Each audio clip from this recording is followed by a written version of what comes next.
ایک فقیر نے مالدار آدمی سے کہا، اگر مجھے تمہارے گھر میں موت آ جائے تو تم میرے ساتھ کیا سلوک کرو گے؟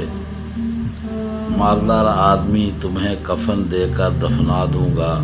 فقیر بولا، ابھی میں زندہ ہوں، مجھے پہننے کے لیے کپڑے دے دو، اور جب میں مر جاؤں تو بغیر کفن کے مجھے دفنا دینا۔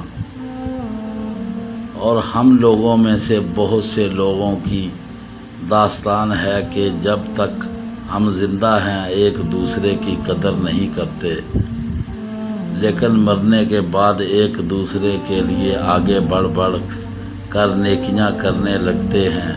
اس لیے اگر قدر کرنی ہے تو زندگی میں کرو۔ اہم دن وہ نہیں تھا جس دن آپ دنیا میں آئے، بلکہ اہم دن وہ ہوگا جب آپ یہ جان لو گے کہ آپ کو اس دنیا میں کیوں اور کس مقصد کے لیے بھیجا گیا۔ جب انسان پر مفلسی آتی ہے تو وہ بہت پریشان ہو جاتا ہے۔ مفلسی میں وہ بھوکا پیاسا رہتا ہے۔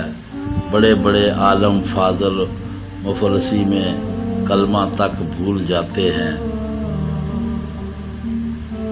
غریب کو صرف روٹی چاہیے، روٹی کے لیے اسے چاہیے گھر کی چیزیں گروی رکھنا پڑے، گھر کی ہر چیز بیچنا پڑے، پیسہ نہیں تو بیٹی کی شادی کیسے؟